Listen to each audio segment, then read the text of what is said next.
This is Gemma Redgrave, and you're listening to Gallifrey Public Radio.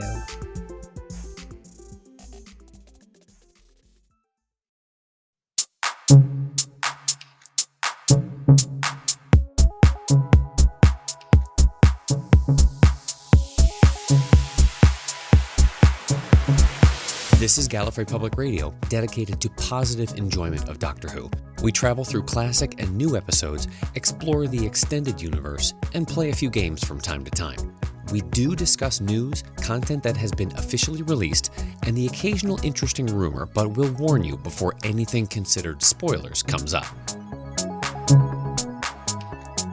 Welcome to episode 522 of Gallifrey Public Radio. I'm Haley. I'm Jay. I'm Julie. And I'm Keir. Today, in a surprising move by Russell T. Davies, we're reviewing a Dr. Light story, only 4 episodes into the 2024 reboot, entitled 73 Yards.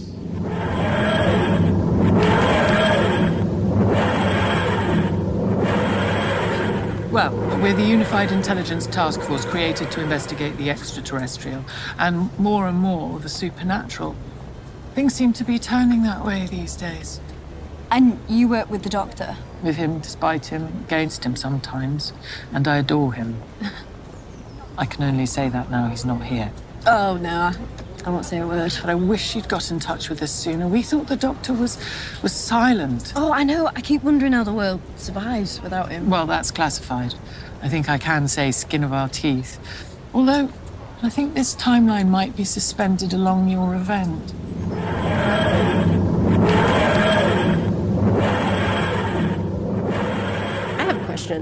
More like 73 questions, am I right? Yeah. So I realize that I am going to be in a very small minority here probably, but I really, really loved this episode. I think that the season so far has just gotten increasingly better every episode, and this one was just astounding. Oh, I really liked it. I just am still confused. I think we're going to get answers to some of my questions, but I left the episode with very many of them. I can see where this will probably benefit from going back to watch it once we have the whole story. Like I really do think that this is going to play into the overall story of season 1. And once it's done, we can go back and watch this and be like, okay, that's what was going on there. I just didn't have all the puzzle pieces yet. I agree, and I think that's why I keep going back and forth on whether I like it or don't. I think it was really powerful. I think there's a lot of... I have issues with it, but I do think that I hope there's something more to it, because if it's not and it's encapsulated and we don't get any additional answers, then I think I would go back to the, I'm just not sure. I see everybody's points, and I agree with the fair number of them, particularly Julie's statement about that there are aspects of the story that really stand out, and there are ones that are kind of troublesome. Some of that is the lack of resolution. Will we get that? I know RTD has already said that there are certain things that just will not be answered. He's not going to say which ones are and aren't, because that's him.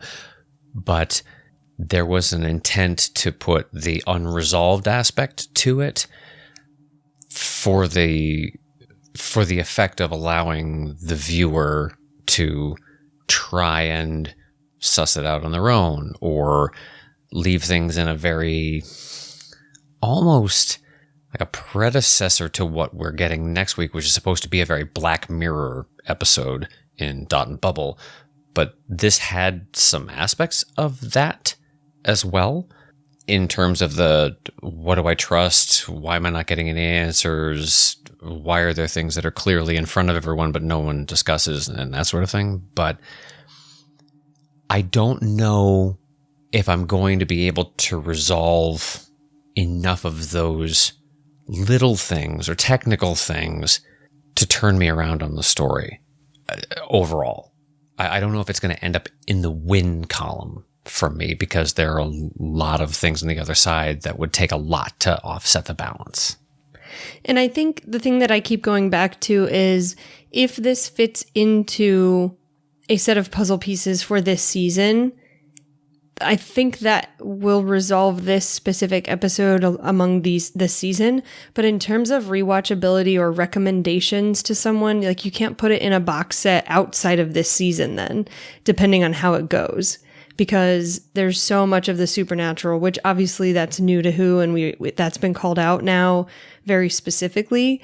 And Kate confirmed it when they were sitting in the coffee shop before whatever happened to her and her team, that it's stuff that's seeping into the reality and they're having to deal with it. It's not just aliens and space monsters now. It's also supernatural and superstitions.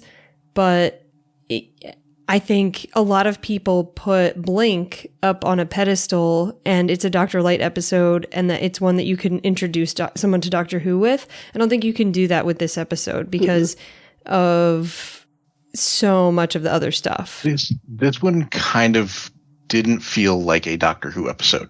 Like, I've heard it, you said next week's is supposed to be like a Black Mirror episode, but I've heard this one described that way too, where it feels like it's something different, which, I mean, they kind of do that right from the get-go. We didn't get a title sequence in this one at all. Mm-hmm. It just jumps right into the action. So already viewers are kind of, put on the back foot, like something is different, something is wrong. Even if they didn't cotton on to exactly what it was, like something has changed here.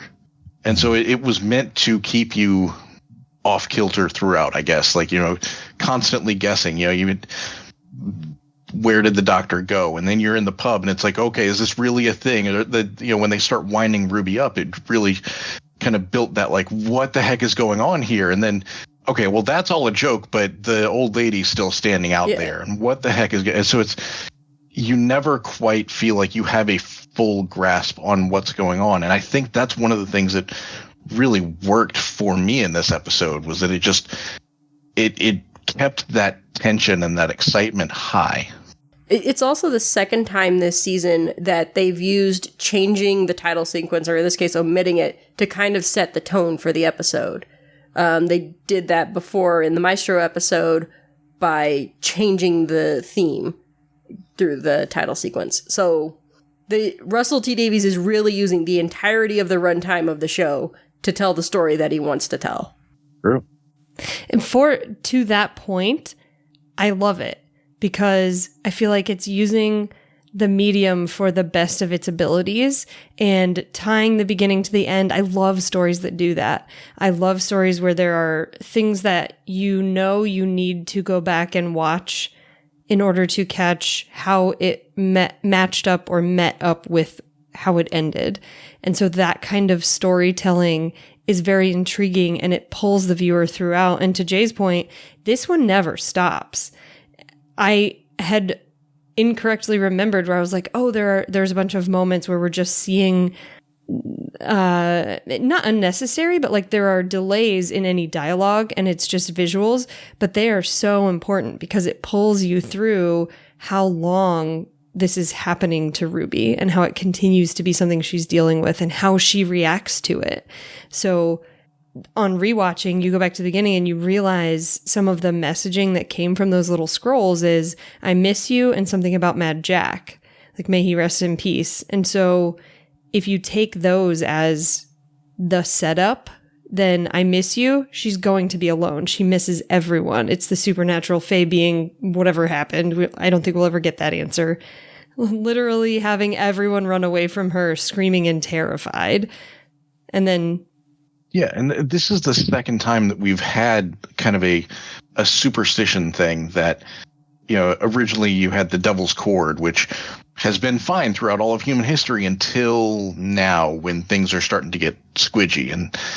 And now you have a fairy circle, which by all rights probably shouldn't have done anything, but now things are, the veil's a little bit thin. So it kind of brings that story forward too, where it's just everything you thought you knew can now be questioned. And it's really kind of shaking things up, and I love it for that. Even everyone in a pub being in on whatever this joke is for multiple numbers of outsiders. The Susan Twist character comes walking up like, oh, I pronounced their name wrong. Like, they didn't treat me nicely because of it. Which they kind of set the stage for them messing with her on the fairy circle by also having them mess with her on the credit card thing before that. So you had a hint that was coming. But that's just what they do. They screw with the tourists. Right. And I mean, I think it carried through. I think that no one from outside gets away with anything in this place is, I think, where I'm going with that. Because an unrelated person who's going on a walking hike of whatever kind is messed with. And then Ruby gets slammed multiple times with the credit card thing, the $5 for a soda after she just paid $65 for a room for the night or something like that. Like, that's all of these things. And then the rattling at the door and the storytelling, of course. You've got that pub quintet. There's 5 of them? Yeah. The quintet in the pub there that have probably been seeing one another day in, day out for months, years, decades, with the exception of the 2 youngest ones, but they've been sort of added to the roster. And you get a rapport, you get a riff and a routine that's been worked out. And they really kind of drive that home after the fact when, after Josh has left and the proprietor comes in. It's like, we told him we hadn't seen him for days, and we're like, he said he's not coming back as long as you're here. So you have, like, it's clearly choosing him. Like, the fact that he hasn't shown up is apparently really shaking up the dynamic. And so it's just, yeah, you really do get the sense that it is almost like a family there. Like, they all know each other. They all know how to work off each other, that kind of thing. Mm-hmm. And I think within the joke itself that they're playing on her initially, there is that grain of truth and the saltiness that comes along with the fact that they have been typecast as being an entire swath of people who are tied up in superstition and fairies. They're probably all druids, and that sort of supposition. So they use that as an opportunity to say, hey, fair game. If we're going to give you a taste of your own medicine, sure, that's fair. And those performances were outstanding. The whole ensemble was great for that aspect. Mm-hmm. I like the fact that they kind of stuck with the theme of, we know that Ruby's biggest fear is being abandoned. And that continues to happen throughout the whole story. Like, everyone leaves her. The doctor abandons her. The people in Wales basically turn their back on her, abandoning her, sending her home. Carla is out the door. It's consistently, and you get that resolution at the end where it's like people have abandoned me my whole life, but at that point she's gotten used to it and accepted it and realized that, like, I've always been abandoned, but I've never been alone. I just hope that some of that carries through, because we get the reset at the end where she remembers, I've been here 3 times, not only 2. Mm-hmm. But will she retain that feeling of I'm abandoned, but I'm not alone?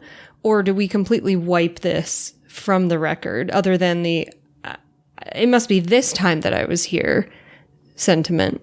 This leads me to what I've been struggling with this story, and that is the depth and degree to which Ruby was forced to suffer for decades for something that was never her fault. And the fact that she spends the closing moments leading into what we'll call the resolution, making apologies for things that she didn't need to. And it was something that I couldn't figure out what it was that was not sitting right with me on first viewing. I just thought, okay, it must have been the nature of the tension, the fact that we're meant to feel uncomfortable, and that Gibson's performance was so good that the empathy for the character was so strong that it just was designed, cut and dried to make you feel off, to make you feel uneasy. But I couldn't quite settle that. And it wasn't until I started engaging with some other folks who had been looking at it, viewing it, Arnold Blumberg, who a lot of our listeners will know, doing a lot of publishing of Who books and things, who upon viewing it with his partner, they realized this was yet another episode where your female characters had their sense of agency taken from them and had to go to immense lengths of suffering for something that was not their burden to bear. We also had the woman in the Space Babies station who was left there for 6 years. We have, these things have happened in multiple episodes, particularly in this season. And I'm just not sure if I can put away the fact that it was not.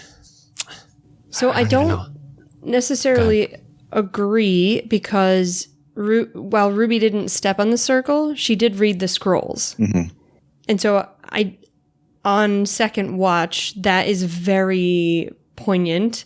And even when they come back to it at the end, so she gets the don't step message from her future self, but also she still goes again to reach for it and say, oh, I wonder what they say. And Doctor says, oh, no, don't read that.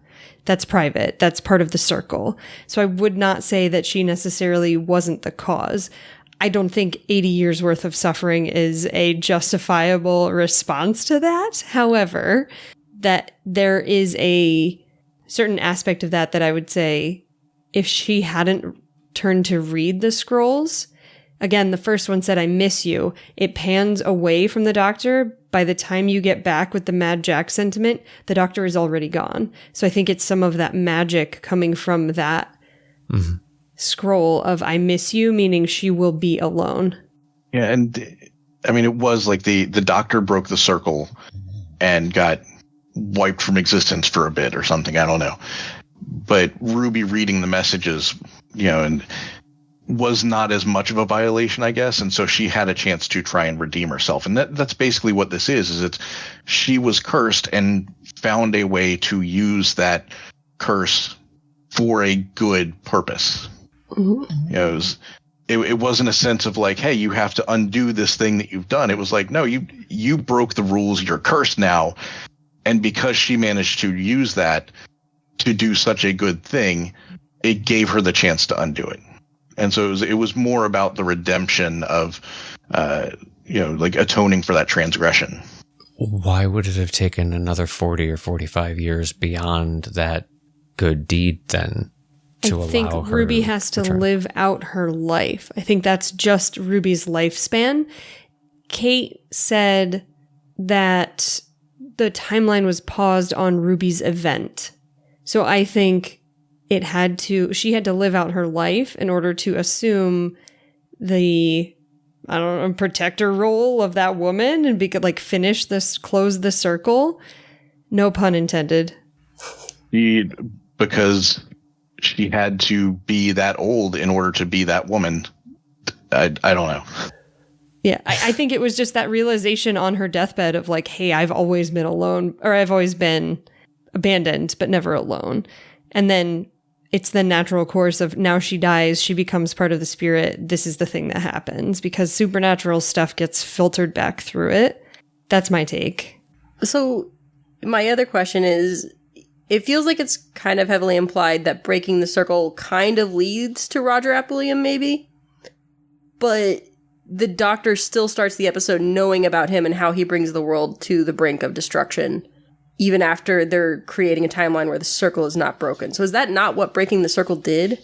I don't think so, because he was talking about it before he broke the circle. Mm-hmm. So it's clearly that's just something that's supposed to happen in human history, or that's something that would have happened. It was just the fact that breaking the circle angered the fairies, and that's why the things happened to the Doctor and Ruby.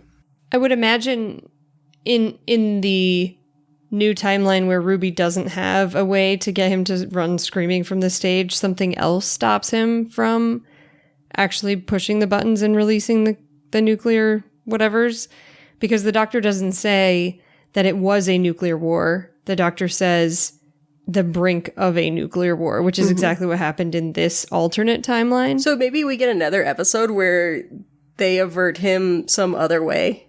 That'd be real neat. Groundhog Day across multiple episodes. I don't want to see any more of Roger Appleyam. He's not a compelling character. He's an asshole. Yeah. Agreed, 100%. You're not wrong. Nope. So, But that does kind of bring... Oh, Haley, go ahead. you can go ahead. I think that does kind of bring it back to what you were saying, Kier, about the handling of Russell writing for women, though, and the multiple apologies, which in that light, I do not think that the wording should have been, I'm so sorry it took me this long, in multiple instances, because in that way, I don't think it is a woman's place to have to apologize for being the victim. And Precisely. that is how it's handled. Ruby says it to the woman who is clearly being molested or taken advantage of in some way. And then again at the end. And so I think I don't know if that's a symptom of just not having women in the writing room or someone to review and say, hey, maybe we could have given that a different kind of message. I think saying sorry to the other woman is fine, maybe, but then at the end saying, hey, I'm here now. I've got this. I have it figured out, instead of apologizing for taking so long. I don't think that that's fair. Right. Yeah, I was going to say that the apologizing to Marty made sense to me because it was, I've seen what you've been going through, and I'm sorry my hands were tied. This was the bigger issue.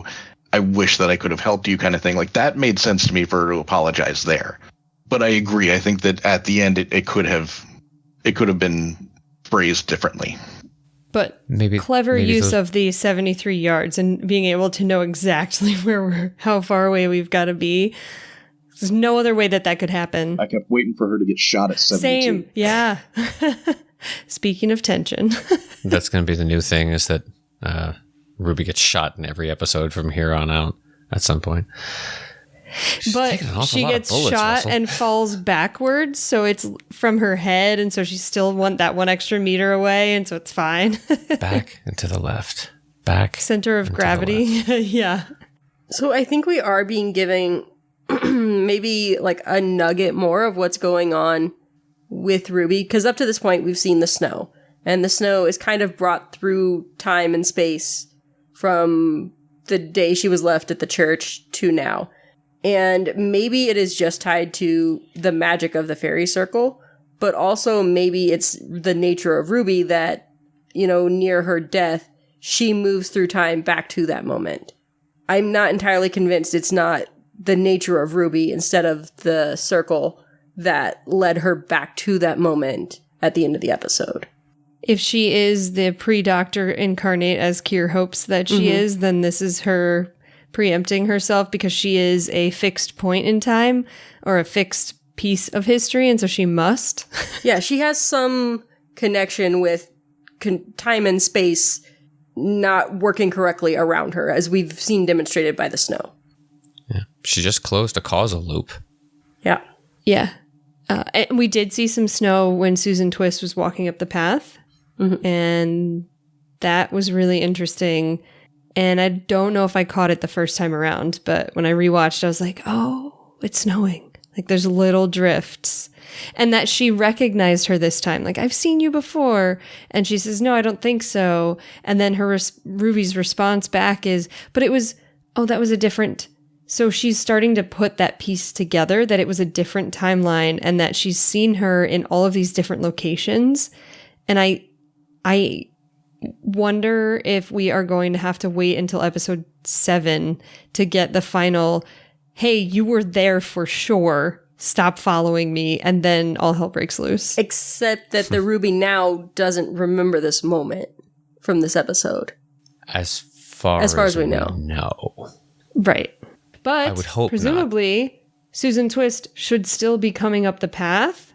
Otherwise, all of it is out of order. Or like they should meet her in the pub they would then, still run into her. Yeah.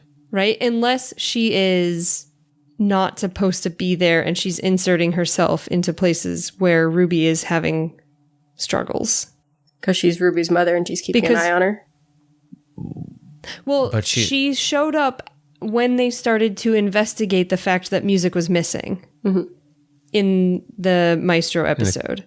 Yes, and in the this cafeteria. instance, right. which was already after they were investigating. Like, things had already gone wrong. In this instance, Ruby is walking around the TARDIS, kind of trying to search the upper cliffs, and then starts walking back. So stuff has already happened by the time Susan Twist comes up the hill.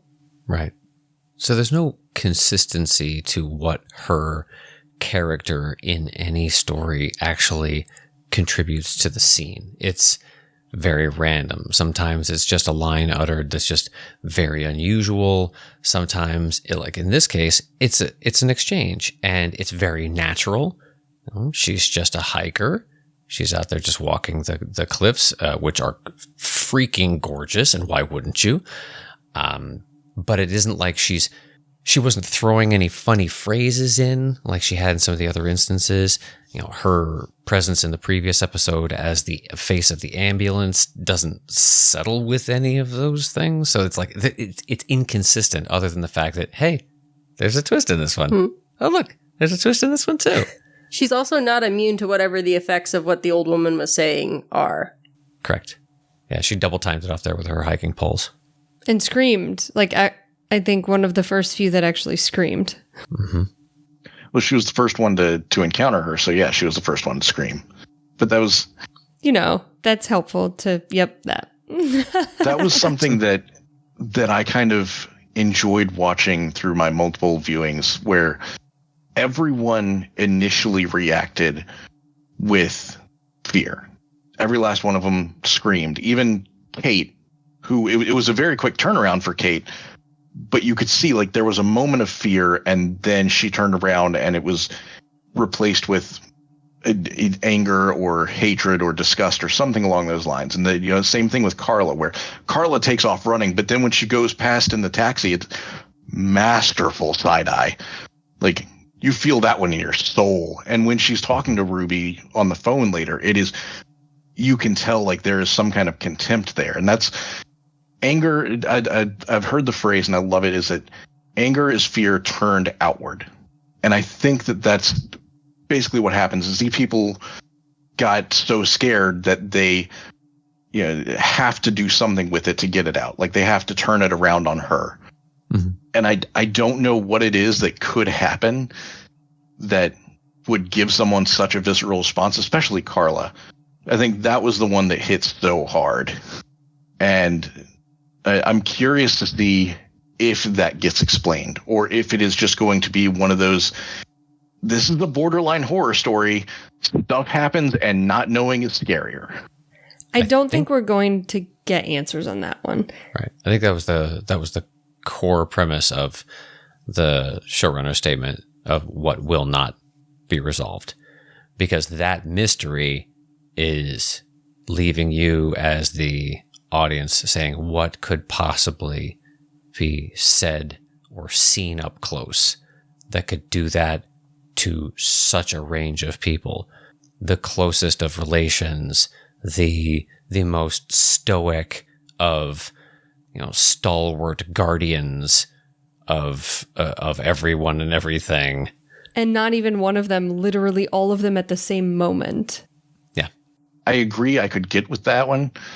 But when Josh is talking to the proprietor and says, ask her, and Ruby's like, I think he means ask her, like, pointing at the old woman, like, that makes sense. Like, he can't explain it, whatever.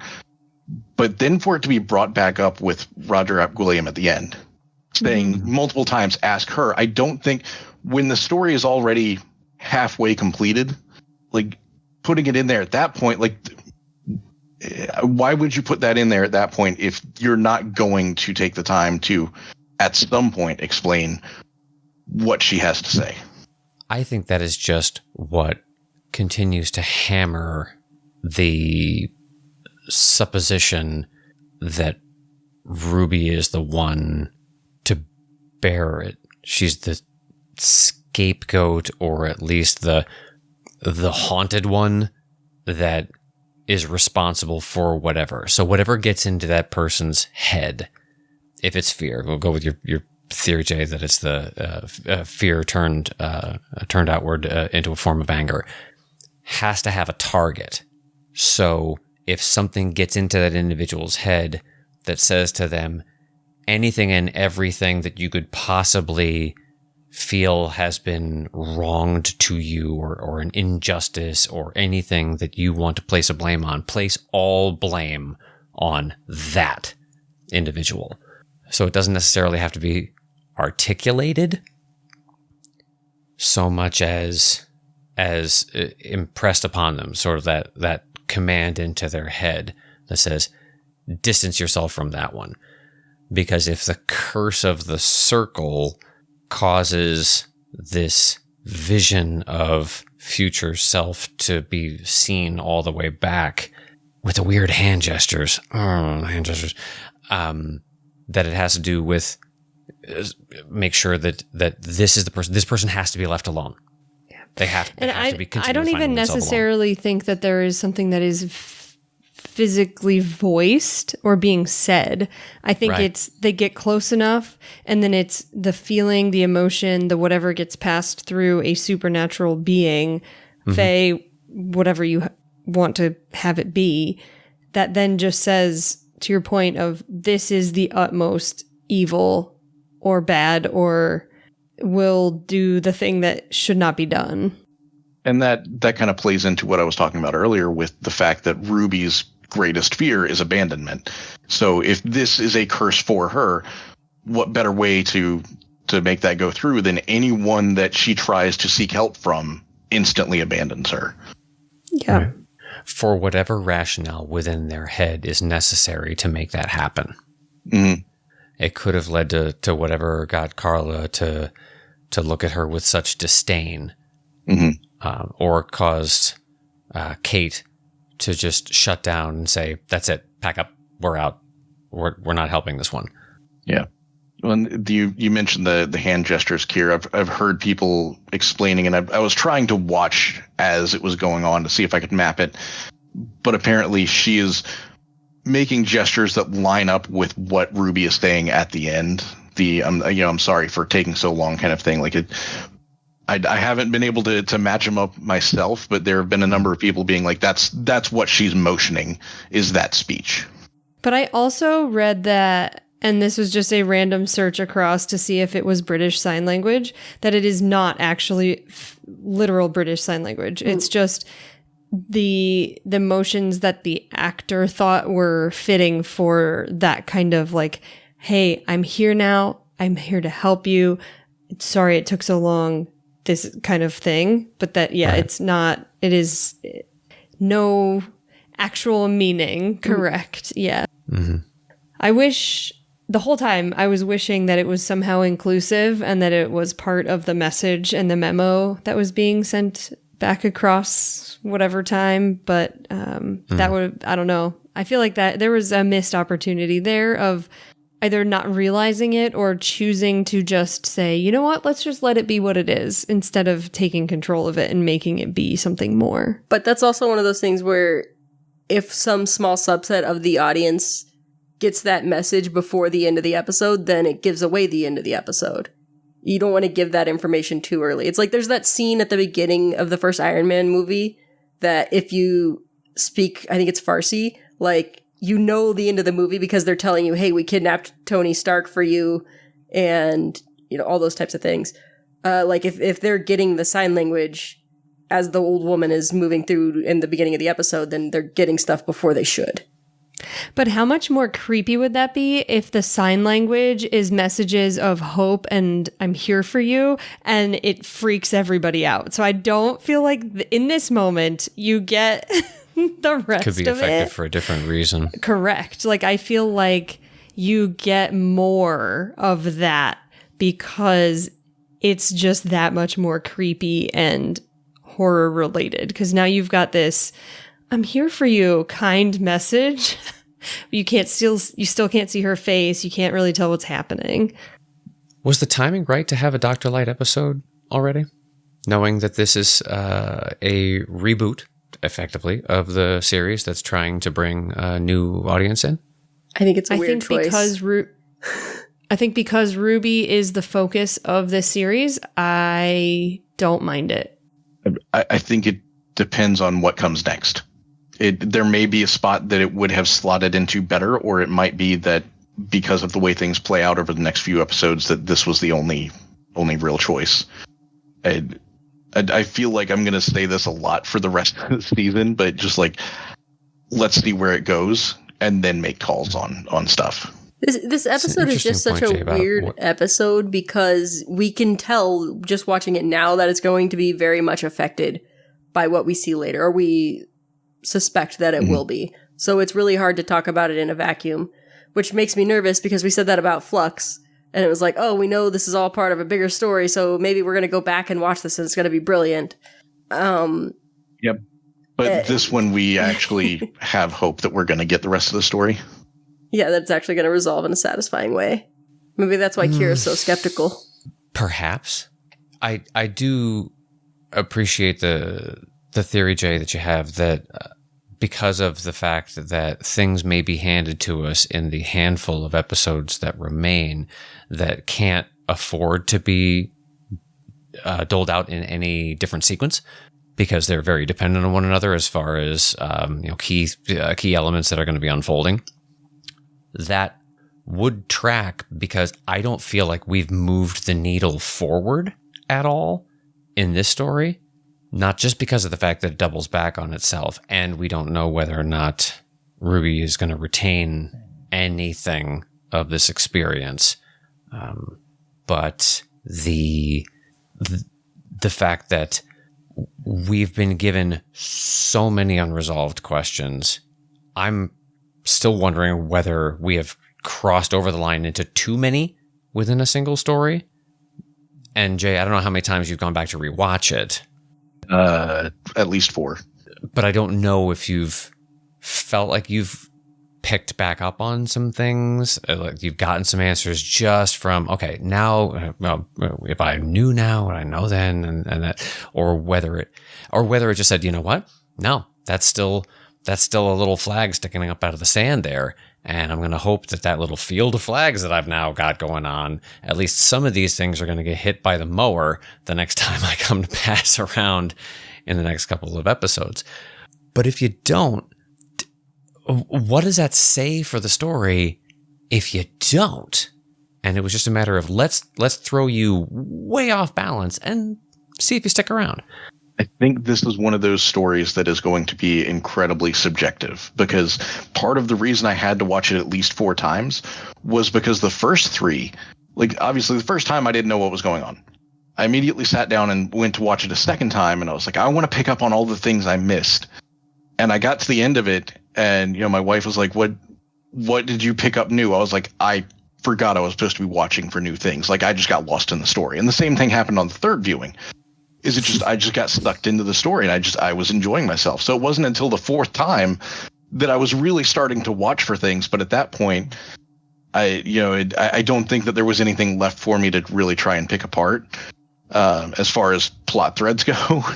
But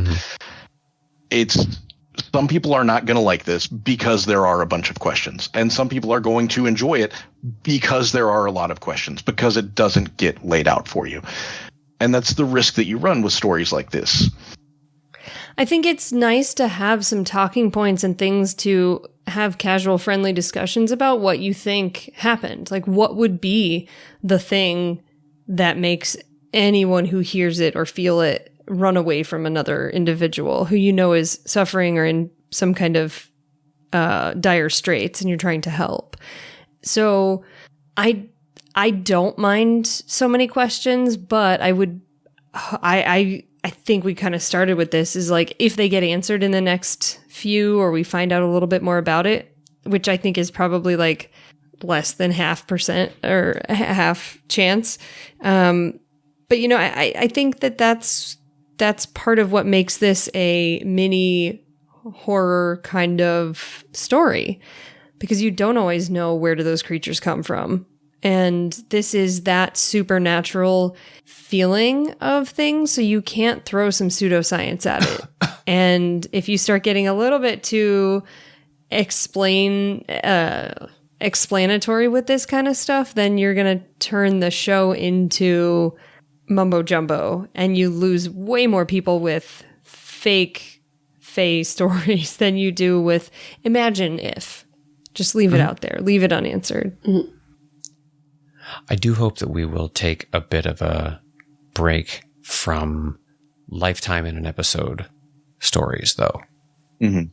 Doctor Who does them well, but it does them often. And I do think, to your point of we haven't moved the needle, we have learned very quickly who is Ruby over a lifetime. And that is not, I think we kind of knew that this is who Ruby is, that she would stick with it year over year, decade after decade, figure it out, do what needs to be done, take care of Roger Ap William, do everything else, and still be positive through it. But we didn't know until she showed us. We've learned who Ruby is when everyone abandons her. right. And I think that's a big thing to learn halfway through the series. Mm-hmm. And now watching her with a support team, watching her with the Doctor, with her family, it's going to be exciting to see how much more she's able to accomplish. Like we got last episode, we knew she's dangerously brave, but now we know she's Stupidly willing brave. to play stupidly brave. Is that what the Doctor called her? Yeah. Like, I'm going to be so mad at you. I'm so proud of you, but I'm so mad at you. But now we know she's got the patience to put in the long game for it. And as much as it's kind of a weird thing, and part of me at one moment was like, is Ruby the one who waits? I don't really think so, but also she just did it. So if there's ever a question of that, whenever she gets confronted by whoever the one who waits is, she can say, and she may not fully remember, but I still, with that, hey, I've been here 3 times comment at the end, I feel like we're going to get small snippets of just like, something like this has happened to me before, or something like I can put the time in. I know what that's like, even though it's a different Ruby, but it's still part of Ruby's history now. It establishes her capability, not necessarily her destiny, Yeah. I think that's a good way to put it. but does not answer any mystery, No, because we know we're not getting the answer to those mysteries until 7 and 8. which I just realized, just to go off on a tangent, that I may have an opportunity to be able to see them in their theatrical releases when I'm in London. Ooh, shiny. And then this was 5, right? So we've just got one more episode before we get those. No, this was 4. But Unless but you actually count the Church 5. on Ruby Road like Disney Plus. Right. This is Disney Plus's 5. Yeah. This is But this is the 5th story that Disney is handing you. But it is the 4th one that started since 4 weeks ago. We have Okay, so there's two more episodes before we get to those other before two. the finale 2-part. It's Yeah, not we at all have the confusing. In the Dawson new who. And then you've got the Regency episode with Jonathan Groff. So I have an app that I use to track like all the TV that I watch, so I know when new episodes come and I don't forget to watch something. And they had originally had this season of Doctor Who tacked on as part of the 2005 series as like season 14. And then they just this week switched it and broke it off as its own series starting at season 1. And I had to go back and find it and resubscribe to it. Yep. Dang apps. I think IMDb just did the same thing too recently. Yeah, let's not call this confusing, though. Let's hope that it helps usher in a new era of viewers who are finding this on Disney Plus and thinking that legitimately The Church on Ruby Road is episode 1 and they have no idea what's going on Right. because their explanation episode happens in number 2. But that's fine. Like we said, we've got 2 more episodes before the finale story. So with the way that things have been ramping up, I'm excited to see what we've got coming. The next episode looks kind of goofball, creepy, where this one didn't feel like typical Doctor Who. The next one looks like it very much is. Mm-hmm. Yeah, a monster, some big scope type stuff. Future techie stuff. Yeah. Before we move to that, the one thing I wanted to say I caught on a second rewatch, Kate has really, really dark red nails, and they seem to be about the length of something that we previously saw in the specials. Is there any chance that she is still our one we're looking for? Entirely possible. Well, all right. So for those who don't know our back catalog at all, when we were talking about the giggle, we wanted to know who picked up the gold tooth that apparently had the master in it that the toy maker had put in there. And there was a set of very well manicured, bright fire engine red nails that reached down and picked it up off of the launch deck at the top of Unit Tower. Yes. After Kate had told everybody to go inside. Correct.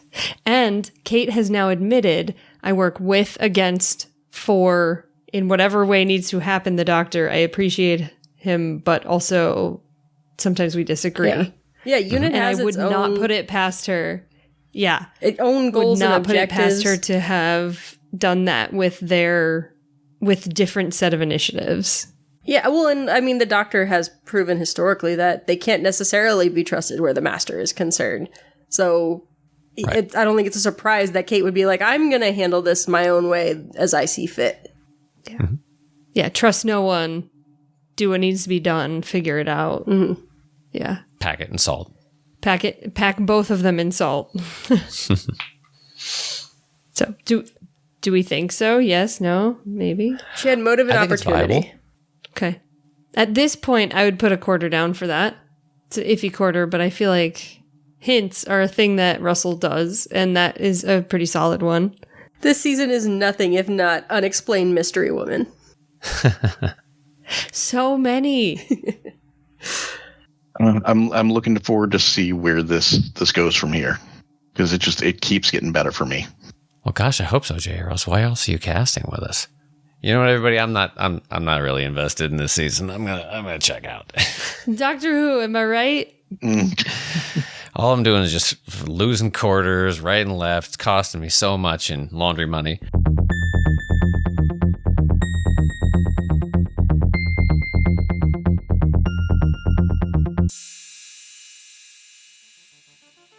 If you've been enjoying this episode of Gallifrey Public Radio, please take a moment to leave us a rating or even a review on the app you're using to listen.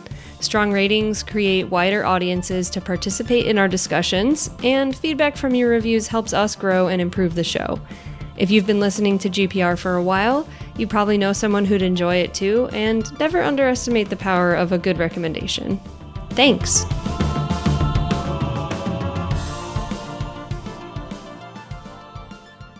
This has been episode 522 of Gallifrey Public Radio. Until next time, this is Jay saying, you want to know how the episode's going to end? Ask her. And this is Kira saying, it's very hard being the only haunted one in the village. This is Julie saying, it's just charms and spells and hopes and dreams. It's here at the end of the episode. And this is Haley saying, man saw the sunrise and created God. Or we saw the arrival of a Suntaran. One or the other. We'll see you next time. Allons-y. Tag, you're it. Bye.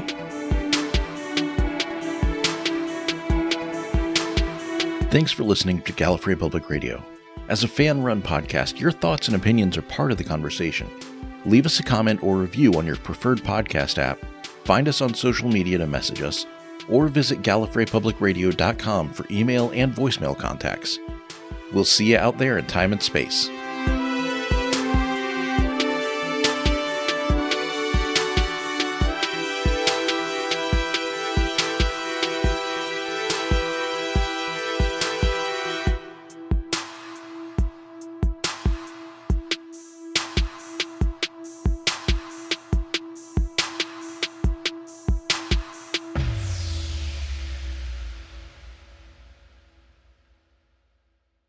Hi, this is Jacob.